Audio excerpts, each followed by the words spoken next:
you really knew how little people were thinking about you, you wouldn't worry about them thinking about you at all.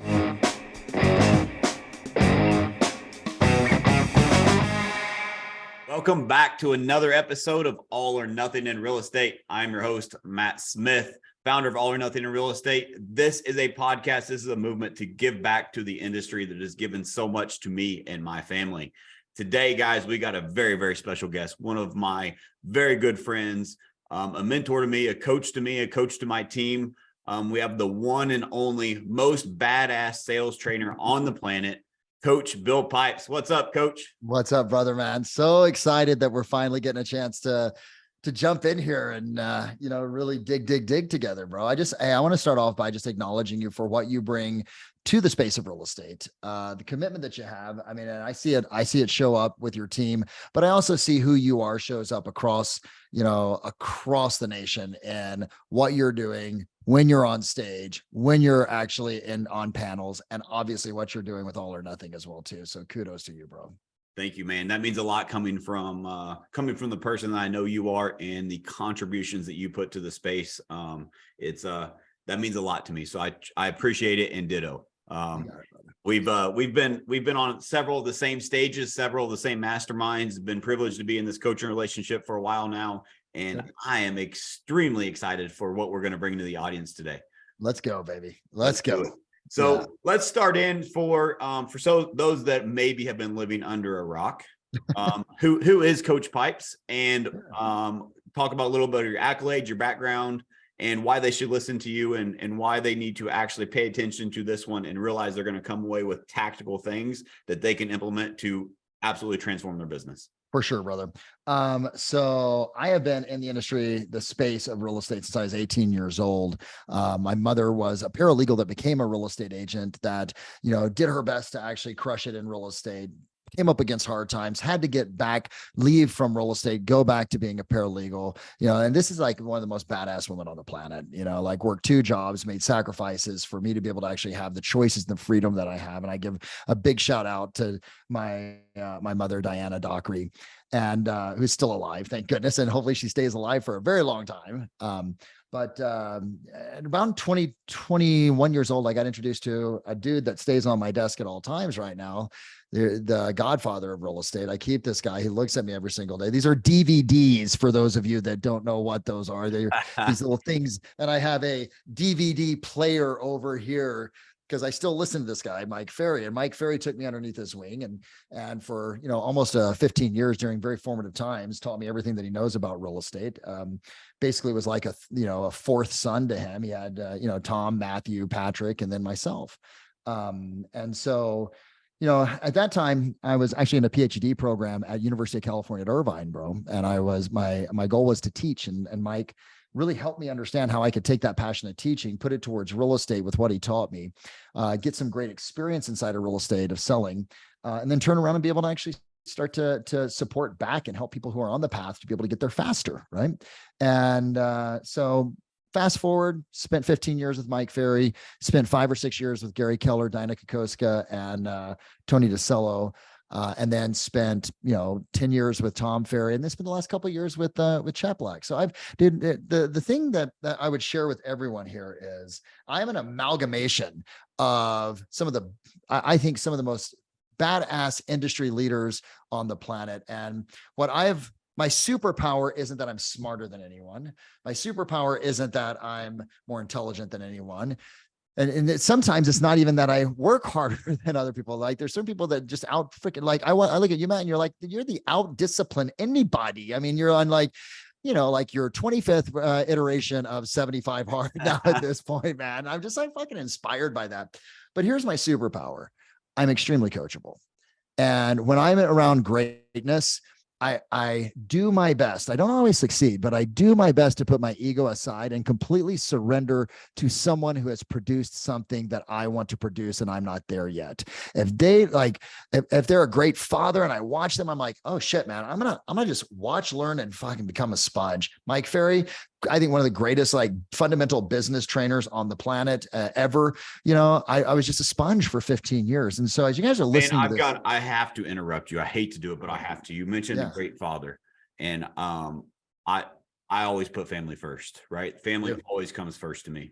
Yes, I love selling houses, I love success, I love all of that, but family always comes first. And I'm privileged to have two of the most amazing, beautiful girls on the planet. And I had the privilege at an event that you were at to meet your daughter, Sophia. Yeah, she's And dude, badass. she is a baller. I remember being so inspired and motivated by the young lady that she has come, that she has become, that you have raised. And also you inspired me to become a better father by the lessons you instilled in her. So That's I have to mention that. That seriously, from the heart, that stood out to me. Dude, I wish I had it on right now. I alternate my bracelets, but you go with my black bracelets, which are my kids, and I have some other ones, some mandalas. But that bracelet is worn that you gave me that have Liam and Sophia's name on it 75% of the time, man. Like 75% of the time I'm wearing that. And thank you. That means a lot, because I look at you as who you are as a father, right? And I know your commitment. And there was bro, like I will tell you, we look at human beings and the end result that they are, but you do not see the behind the scenes battles that they have gone through to get to that public face that you see. There's a good buddy of mine. His name's Thatch Nguyen, right? Okay. And Thatch, if you don't follow him on Instagram, it's hashtag at THACHNGUYEN. Guy's a real estate agent back in the 90s that was selling 100 homes, just him and his wife, Cammie, when no one was selling 100 homes, just the two of them. Dude came over. You should get him on this podcast, man. He would blow the audio. Like, you guys, I pale in comparison. Came over from Vietnam on a boat, lived in one of the camps up in Seattle. Like, anyway, Thatch would have people come, and this will iterate this point. I think it's going to be very helpful for how you guys can listen today. He would have people come and watch him prospect. Now, keep in mind, he had been doing it for 10 or 15 years at that time. And they would listen to him and they would watch him and they'd observe him for like an hour or 2 hours. And then they would create this false expectation for themselves that they need to be as good as him. And he stopped, Matt, having people come watch him prospect, because it was said it was unfair to them, because they were seeing the end result of 15 years and thinking that they could get there by next Tuesday. So I think as whether it's me or anyone else that you're listening to on, with Matt, I think one of the most important things for you to recognize is there's been it's a fucking iceberg, right? Like, you see the tip of the iceberg, but what you don't see is the battle and the sacrifices and the screw ups, dude. I have been such a shitty father at times. Like, I can't count on fingers, because I don't have enough and can't borrow enough fingers on how many times I screwed up. But here's what being coachable, and I think this is the thing that all of us need to approach this from, being coachable gives us, is a little bit of empathy when you mess up, and a little bit of transparency to be able to actually make adjustments.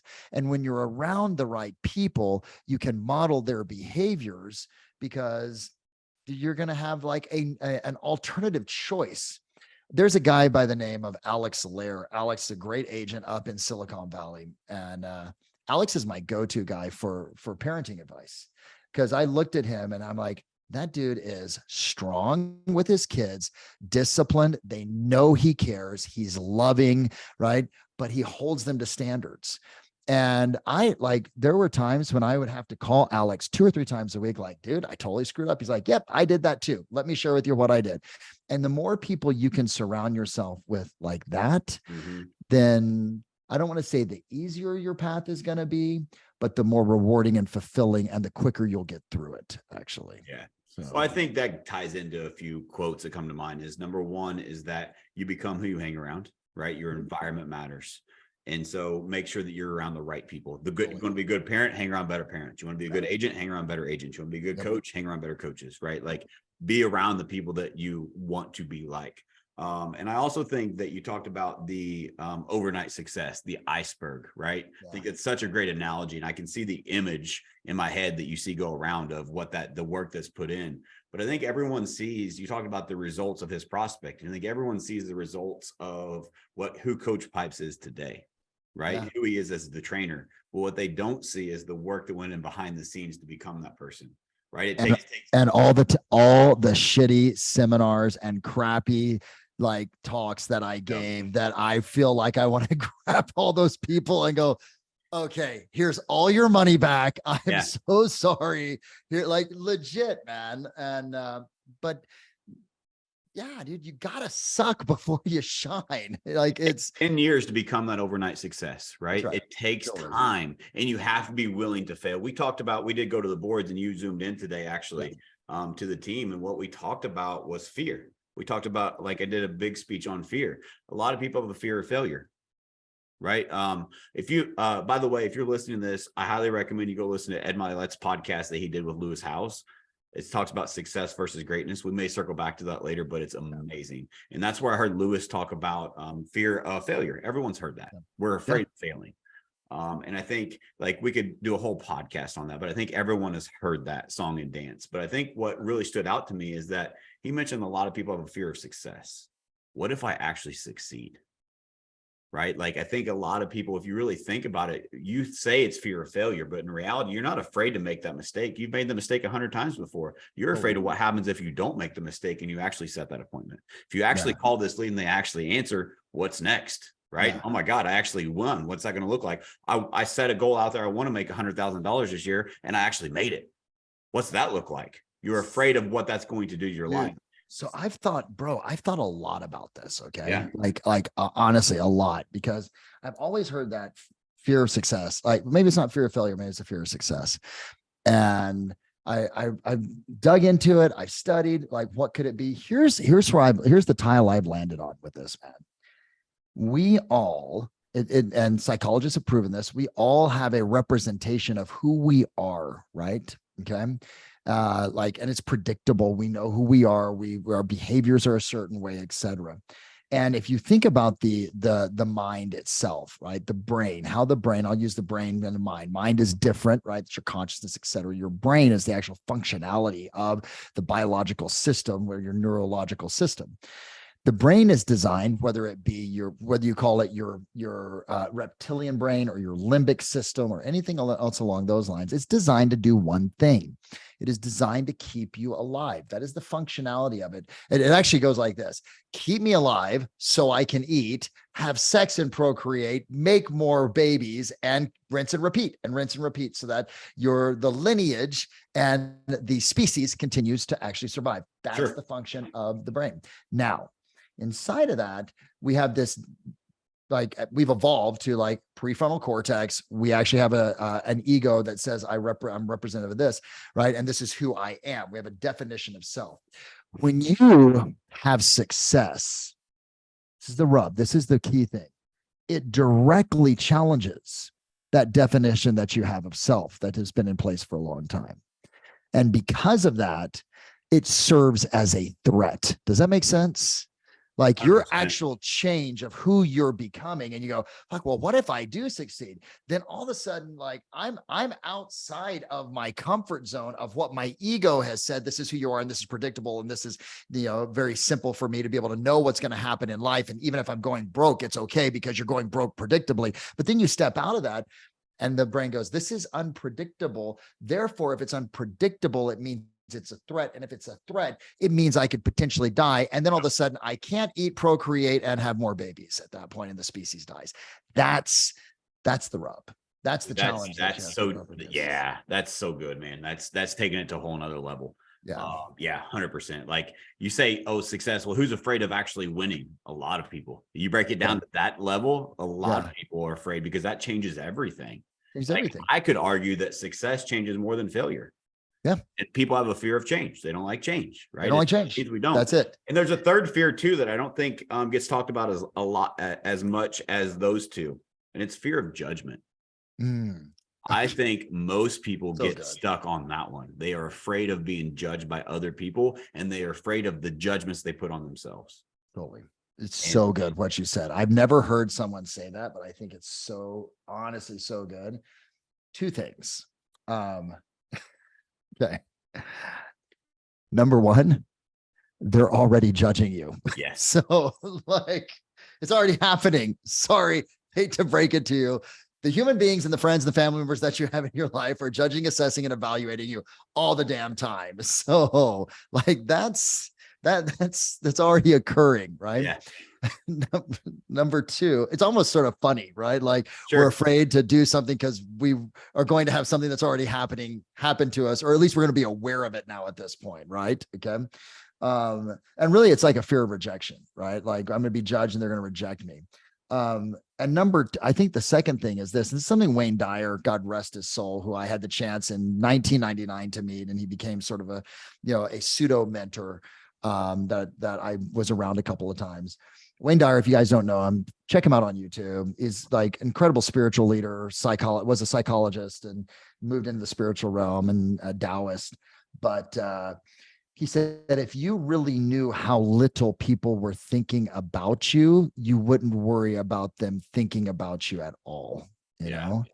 And that really, and I remember Mike Ferry saying something to me. He goes, Sabrina, his wife, I asked him, I said, what was the big sort of switch for you? And he said, when I gave up giving a shit what other people thought about me. Dude, yeah, 100%. So now we've got it like spiritual guru saying it. You got Mike Ferry. For those of you who don't know, Mike Ferry is like, spit on stage, call you stupid, like type of guy. Right. And so you got like both ends of the spectrum. And I hear it again and again and again. They're judging you already. They're assessing you already. I think what it is, and we're worried about what people are going to think. But the reality is, I think what it comes down to, I know for me, is not being liked by someone sucks. But let's go to father. Let's go being a father. Man, last night I'm like I'm gonna let you guys on inside baseball. So my son, who's a badass, has offers coming in from colleges, or at least recruiting like requests coming in right now for him in football. And he just started playing. Just like with all kids, they have highs and lows. You know what I mean? And Liam's going through like a loss of focus time at this point. I had to go to the line with him last night. By go to the line, what I mean is say those things as a dad that are really uncomfortable, that are done out of love, right? That if I didn't do that, then he would not. I need my son to like me, then all of a sudden I wouldn't have said the things that I said last night to him that he needed to hear. Hey, I want this lead to like me. Well, I'm not going to close on them as much as I need to. Yep. Right. Hey, I need this. I want this seller that I'm meeting with to really like connect with me. Well, I may not price it at the price that's going to cause it to sell. Right. When you can get to a point, just through consciousness of the fact that people aren't thinking about you that much, and they're already judging and assessing you when they are thinking about you, then you get more committed to communicating with an end result in mind for them and their betterment than you do to communicate so that they will like and appreciate you. 100%. It's almost selfish of us to have the fear of judgment, because like you said, number one, they're already judging you. I love your point number two as well, is that it's like, there's so much truth to that, but I think there's a third point. And I said this today to my team, is what they think of you is none of your business. Their opinion of you is none of your business. Love that. But why we focus on that so much, I feel, is because we lack confidence in ourselves. And we lack confidence in ourselves because we don't keep the promises we make to ourselves. And so when I said fear of judgment, most people go to judgment of others, but I think it's deeper than that. I think a big fear is judgment of ourselves. Yeah. How many times do we have to be honest with ourselves of who we are as people, who we are as fathers, who we are as real estate agents, what we have actually done? And are we the ones keeping promises to ourselves, or are we the ones that are laying ourselves down on a daily basis and we're judging ourselves? So we are projecting that everyone else is judging us also. It's really good what you just said, by the way. Like, that's really good. I had to write that down. What if they're right? Yeah. Like, oh shit, man. That have you noticed this, dude? I mean, you and I get to be around each other, but be like some of the most insane business minds in the world in North America right now, in real estate specifically. And I talk to a lot of people, and all of them have this thing of they go through this imposter syndrome. You know what I mean? Yep. Like there's this little imposter syndrome. Like, what if someone finds out that I'm really not as good as I may appear to? Have you ever had that? Because I have, all the time, man, all the time. Oh, it's insane. And I won't even name names, but I'm gonna tell you like some of the top 1, 2, or 3 agents with their teams, the top people that are in the top 10 and on the what's the ranking? Oh my gosh, I'm having a 51-year-old moment right now. Real Trends. Real Trends. Thank you. Yeah. Steve's going to kick my ass for forgetting that. So on Real Trends, I can name and go, had that conversation with him, had that conversation, had that conversation, had that conversation with him. Right. I'm going to jump in there. What is crazy to me is you are 100% correct. But what makes them remain at that level is their humility to realize they still don't have it all figured out. Totally. And I think about still what your superpower is being coachable. Even though they're at the top, the reason they remain at the top is because they are still coachable. They are still humble, and they realize they can still learn something else.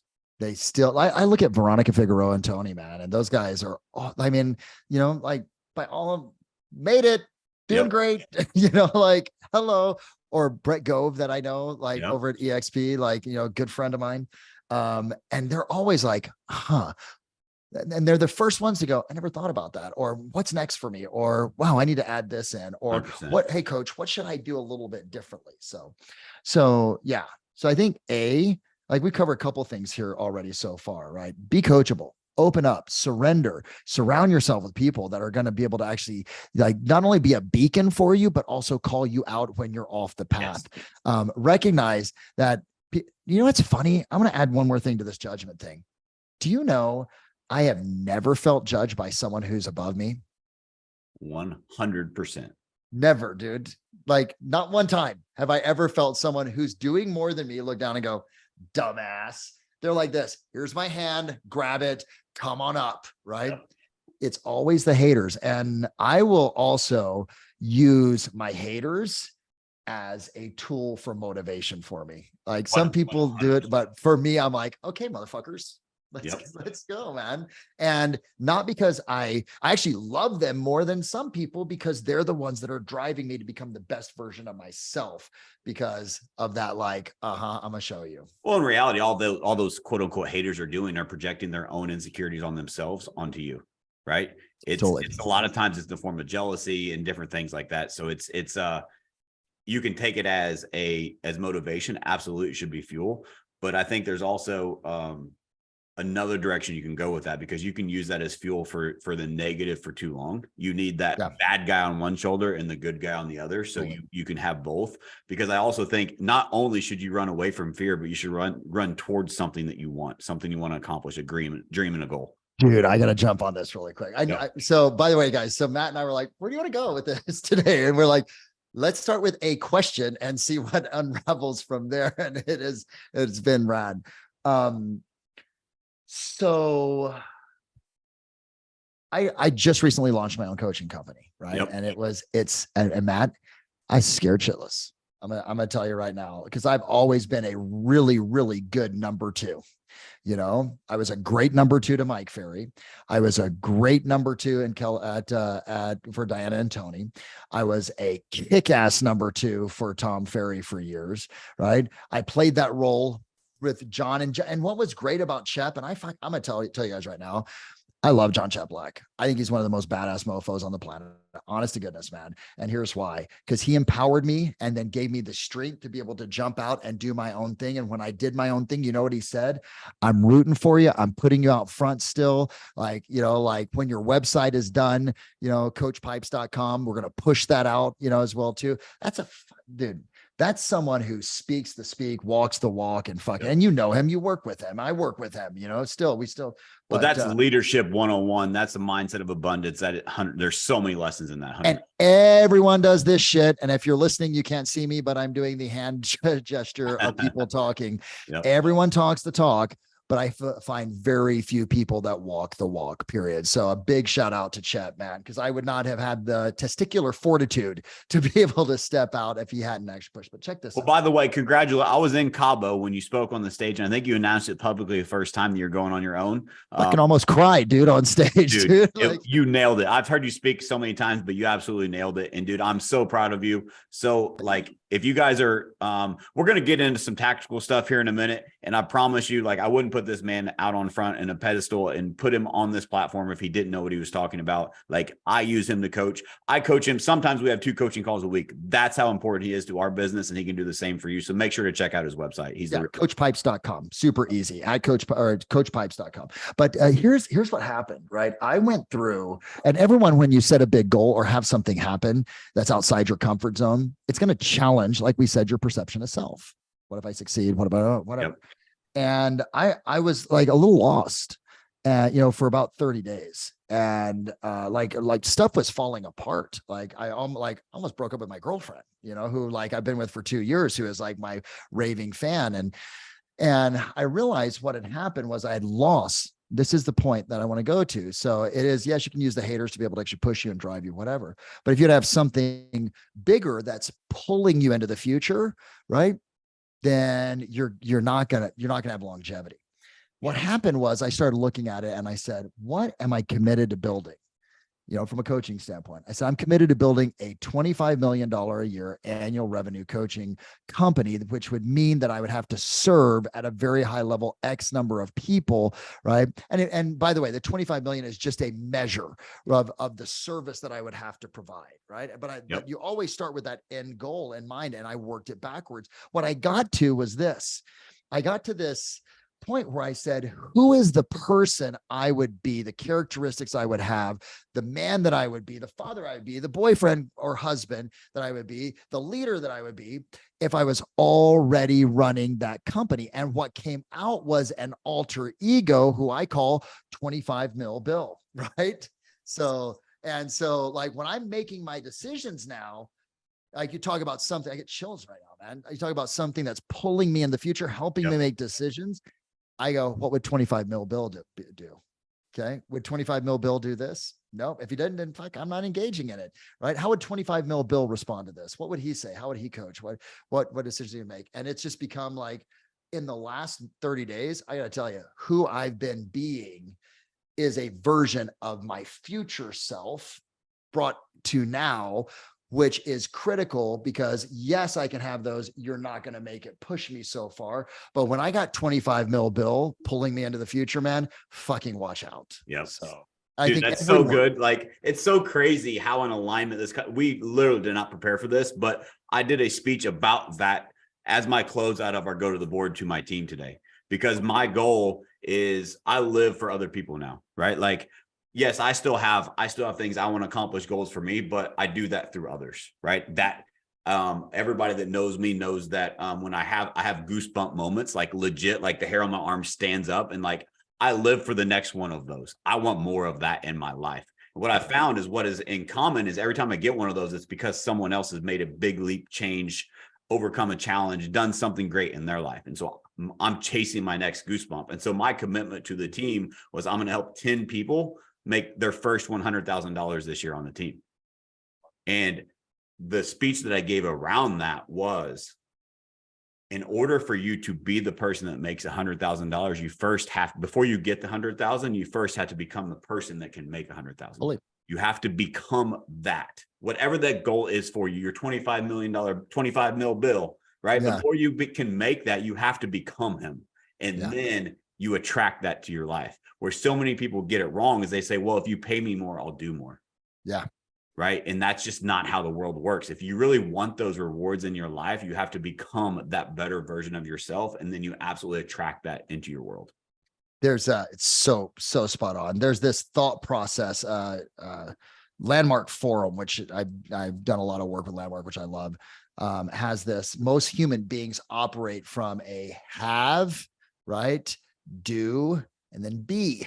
When I have the money, then I'll do great things and I'll be that person that I want to be. But really, when you flip it around, it's be, then do, then have, right?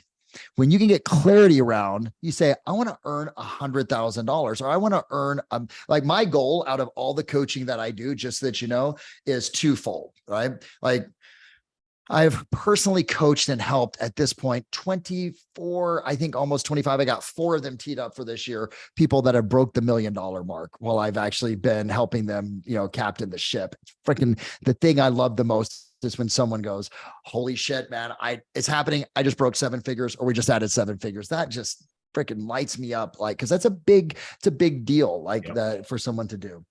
And so when I look at who do I have to be as 25 mil bill to be able to help how many people become millionaires or generate that $1 million net worth, right? I am being him right now, which allows me to easily do what that person would do. And then I'll have whatever it is that I want to have at the end result. So dude, that's huge. Yeah. That's huge. So, man, this is great stuff. Let's go tactical, dude. Let's yes. get in the weeds, bro. Let's get in the weeds. So we've gone like up here, which is fantastic, but I want to dig down into the weeds. Yeah. Okay? So we have an agent that's listening right now that is like, I'm struggling right now with the transition of the marketplace. The market is just, it hasn't made up its mind what it wants to do. We talked about a little bit today about what the future is going to look like and the opportunity that we have and the tactical actions that you can take to dominate this marketplace. Let's go there. Let's talk about market. Let's talk about tactical specific things that someone can do to dominate. It's taken me at this point 27 years to be able to actually come up with what my definitive style of selling is that I teach. And here's what I would call it. It is education-based, data-driven selling. Education-based, data-driven selling. And what that means is a great salesperson in today's world has a responsibility to be educated at the highest level so that they can turn around and educate the clients and give them an alternative narrative. And the narrative that most clients and buyers and sellers and consumers have right now, not right now, about real estate is it's the end of the world. Right. Like, it's going to fall apart. We were just in Myrtle Beach, and you and I were both speaking on stage, and you crushed it. There's an Uber driver that was I went to go get my hair cut, and the Uber driver said to me, what do you do? Whatever. We started having this conversation back and forth. And he said, oh man, the real estate market here is so insanely strong and it's great and all this. And he said, but I know what's going to happen. I heard what's going to happen in 60 days. It's going to drop by 50%. That's what he said. And I'm like, oh, really? Where did you get that? He goes, I follow this guy on YouTube. Right. And I'm like, right. Our responsibility, if you want to convert more leads, you need to spend 15 to 20 minutes a day. Okay. This is what I would coach you on. Take 15 to 20 minutes a day. And what you're going to do is you're going to go to Housing Wire. You're going to go to Keeping Current Matters. You're going to go Mortgage Daily News. You're going to do a little bit of Inman, like cycle through all of the gossip shit that's in there and get to the core that Brad still has some good stuff that's actually in there.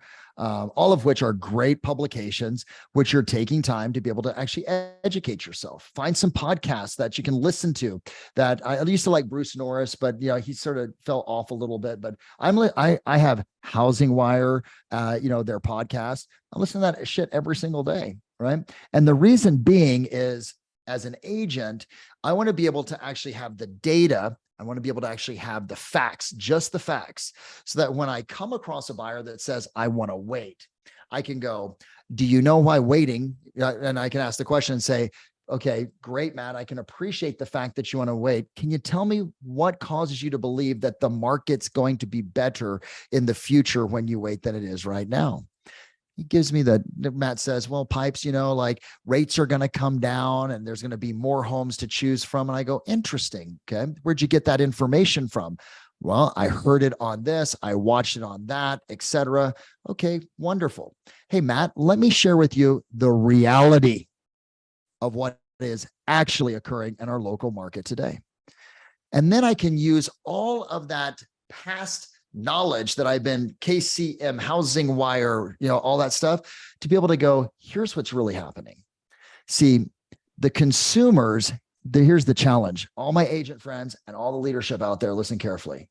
The consumers are spending more time studying the market than you are, and they're in control of the transaction because they know more, or their hallucination of what they know has a stronger level of belief than yours because you're not taking the time to study. And then when you do study, you're not taking the time to be able to work, to be able to present that back. You got to role play it once you actually have it. So if you want to convert more leads, learn more about where the market's going, learn more about where interest rates are going, learn more about your local inventory, learn how to frame that in a conversation that shows that really waiting is going to hurt them. Now, that being said, brother, not everyone's going to listen to the facts. Nope. Right? They're not going to. And I hit your team hard today. Q2 is the most important quarter for 2023. Why? Because we got some low hanging fruit right now that needs to have this conversation that I just gave, right? About here's what's going to happen with rates. Yes, rates are going to come down. Here's what's going to happen with inventory. 80% of homeowners are at 4% lower interest rates. They're not selling. Inventory is going to tighten. Mr. and Mrs. Buyer, why do you think what's going to happen? On top of that, you actually have more buyers that are going to come to the market. So by waiting, you have less inventory, prices going up, multiple offers, fewer concessions. Help me understand why waiting is in your best interest. You have that dialogue. Yep. Hopefully someone bites on that if they're motivated. But well, if nothing else, like I think it's so important.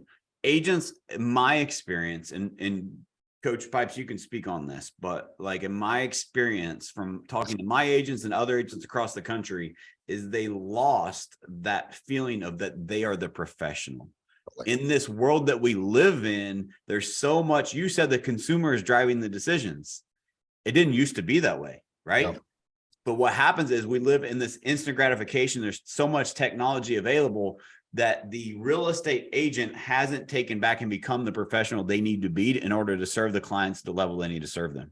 Totally. And I think that is a huge, yes, you have to understand the market better than the consumer. And you have to. You don't bring any value to the marketplace. You think about anyone buying something of value, like I was thinking of buying a new Range Rover, right? And then all of a sudden I went, well, interest rates are really high. I think I'm going to stay in my current car. Like I literally like I went, and by the way, that's the home buyer. Hey, I really would love a new house. Oh shit, man. Interest rates are where I think I'm good where I am right now. That's why inventory is going to stay tight and builders haven't been able to actually keep up with the demand. It's exactly what's happening. There is a wonderful, if you have not seen it, guys, you got to go see it. It's called Air, and it's the story of Nike securing Michael Jordan. It is, Matt, take the girls, go see it. The girls may or may not like it. But it is the best movie I've seen in 10 years. Wow. And that says a lot, right? Because it is a business movie about people having to sell Michael Jordan on going with a third-rate shoe company that was just a running company. That's all that Nike was, with Bruce Jenner, the dude, right? So when Bruce Jenner was the dude, right? The decathlete. And, that was all they were. They had 17% market share. Converse and Adidas had the remaining 83%, right? Michael Jordan, it should never have gone. He was like, I'm going Adidas all the way. But this movie talks about how they were able to position Jordan to come over. Now, the reason I bring it up is Matt Damon plays a great role. I think he's probably going to get an Academy Award for this. He should. It'd be a travesty if he doesn't. But he goes into the grocery store and he's always getting these magazines. Point being is this: once upon a time, the consumer's only outlet to education were magazines, and it wasn't that long ago. And so it was easy for a real estate professional to be able to stay ahead of that consumer because the fact is they did not have access and outlet to information. Well, now we have an overabundance of information at their fingertips. You could watch this. I'm going to Google something. What's happening with the real estate market in Salt Lake City, where I live, 2023. I press that search. Here it comes. How many responses do I have? It is there's 347 million results on what's happening in the real estate market in Salt Lake City, right? It's no longer a magazine world. Yep. It's a world where the consumers can go in. And if you're going to purchase, like I was going to a Range Rover, you're going to do your research. And I guarantee you, the consumer who's looking at buying a house, we've all done it, is probably spending 15, 20, 30 minutes a night in their downtime, searching, looking, finding out what's going on, Googling shit. And we're not doing that as the professional for ourselves. They're out educating themselves, whether it's false or true narrative. 100%. I love it. So you said something that you believe in education-based, data-driven. Data-driven. I love it. Yeah.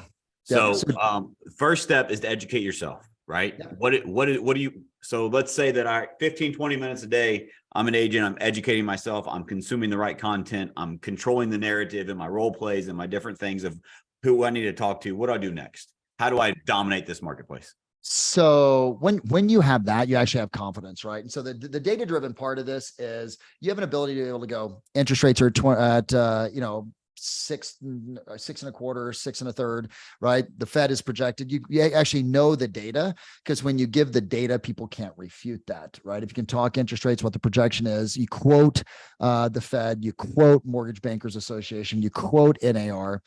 Once I have that down, here's I want to go back to something. Okay. I just want everyone to hear me say 2 words. Stop it. STOPI it.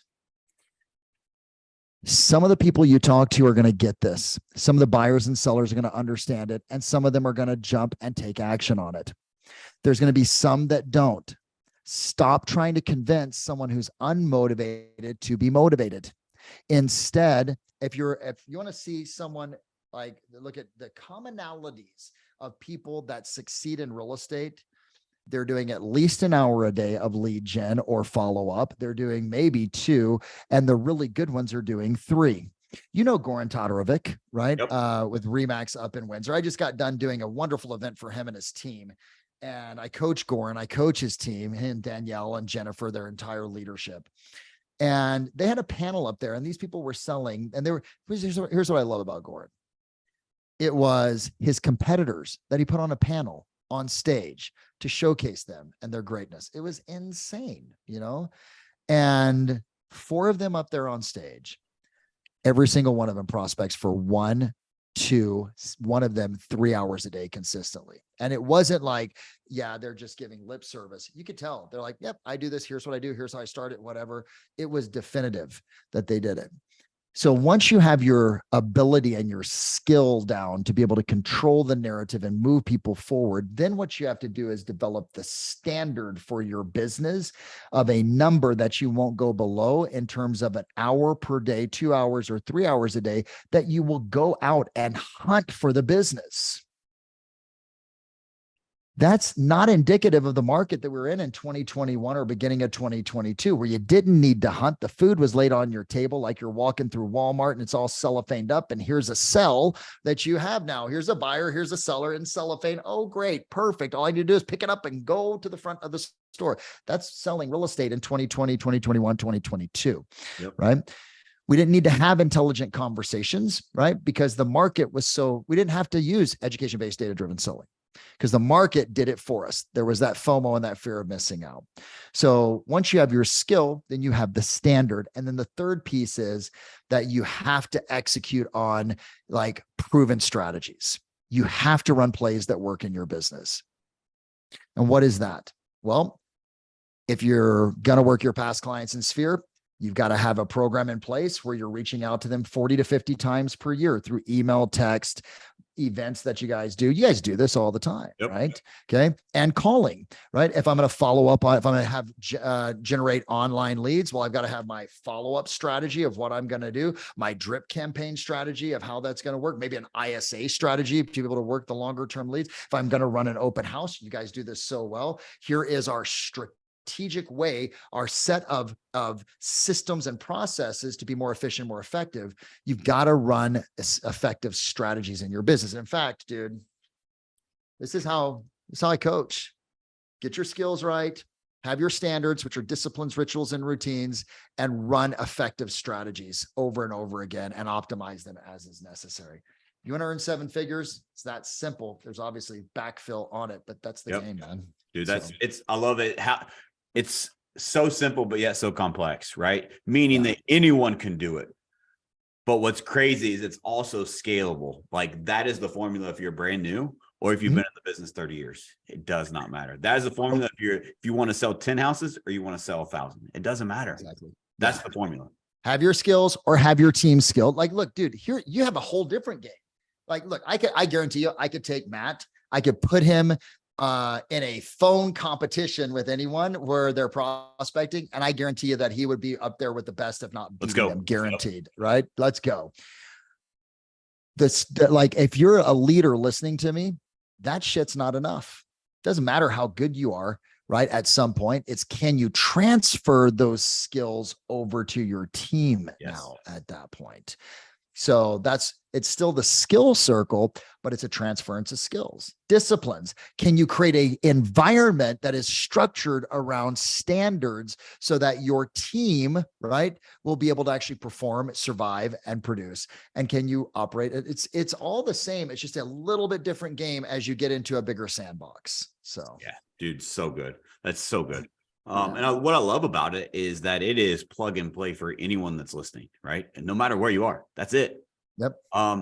Dude, let's talk about a little bit of that you shared today with the marketplace of where it's going and like what does that look like if an agent is. So I'll just be real. I just had before this call, I had a one-on-one with an agent that's been on the team for 4 years, been in the business for 4 years, and did phenomenal, and they're struggling a little bit right now.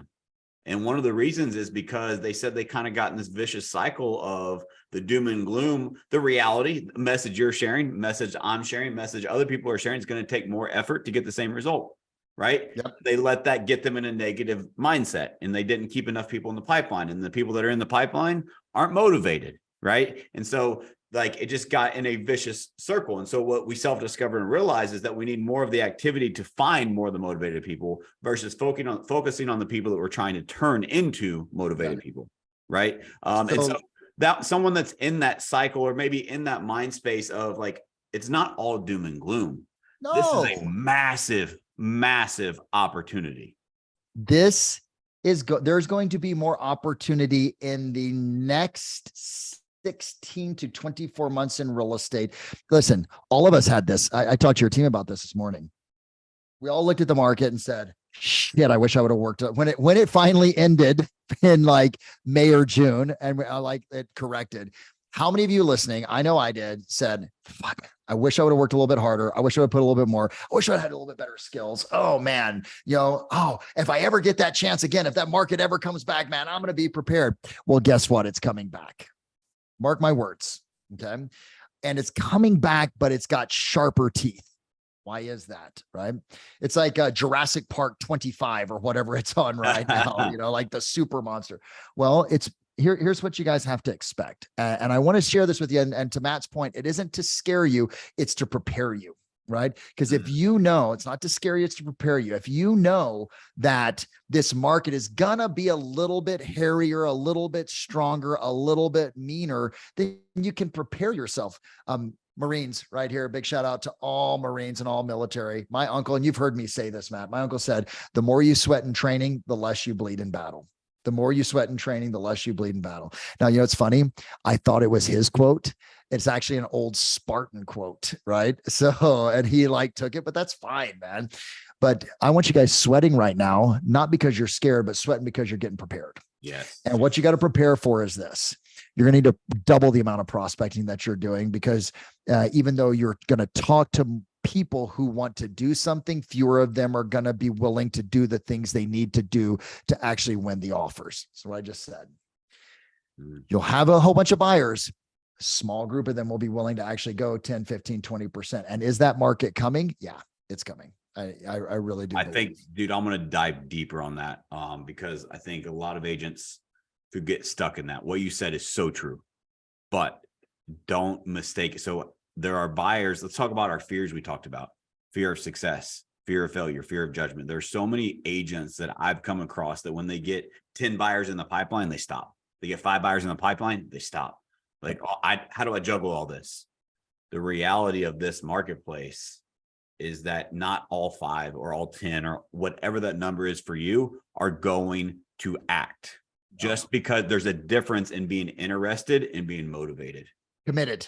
Committed and motivated. Yeah. Being Committed and motivated. Yes. Yeah, And totally. so like what they need to do is, if you're an agent listening to this, like, I want you to understand this. Your job is to get more people in the pipeline to find those committed and motivated individuals. Got it. Not try to create them from the people that you're putting your arms around that have already raised their hand and said, I'm interested.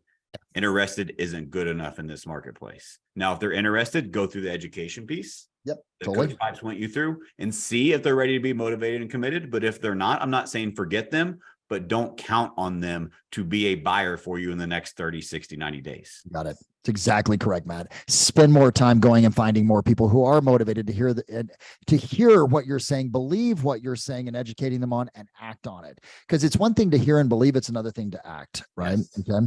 So I think you're going to need to double. I think you're going to have to double the amount of prospecting that you're doing, because you're going to have fewer buyers that either A, are willing to move forward, or B, have the financial means to be able to move forward as this market shifts. Now, interest rates will drop, like they're going to towards the end of this year and the beginning of next year, right?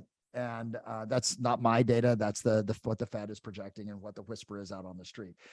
There's gonna be so many more buyers that are out in the marketplace, whether it be the millennials or this new group. I don't even know what the new group is, but they're bigger than the millennials, Gen whatever, right? So, but you're also going to need to carry more, bigger pipeline. Whereas, Matt said 10, 15, 20, maybe if you were selling 15 to 16 homes a year, you needed 15, 20 leads at any given time, because some are going to do something, some are not, some are going to work with somebody else. Now you got to carry 40 or 50. I really do believe that. And so what that means, let's go back to this: standard strategies and skills. Well, I need to have the skill to be able to know who is motivated and not, so that I can determine, like in my strategy, who I put the attention towards and how I manage. What is my strategy going to be to manage a pipeline 3 times bigger? What technology can I use? Am I really using FUB? Am I using Sierra as much as I can, right? If Boomtown's still around, right? Am I using Boomtown as much as I possibly can? What is the technology that I can use to be more strategic in my approach, right? And the standard is, what is my standard going to be for a lead that I will keep and that I will get rid of, one that I will keep following up with before I actually put it back to AI or whatever I'm going to use to actually cultivate it? You see, I can't stress enough, guys. This right here, skill, strategy, and standards. It's, if you just get one thing, that's how you build a scalable business for yourself or for others. So manage a larger pipeline. You're going to need 45, 50 people at any given time to be able to actually sell 20 to 25 homes a year, right? As one drops off, you're prospecting to replace it. And in the midst of all this too, and I know we got a jam here, man. In the midst of all of this, here's what I would tell you. You got to spend a shit ton of time working on your mindset right now, because it's going to be a challenge. This market is going to be strict in inventory, flush with buyers, interest rates lower, multiple offers. Coach Chris Lane, I coached this gal, Chris Lane, this woman, powerful woman, right? And in New Jersey. I think I brought this up to the team. Their average is like 14 to 17 offers right now.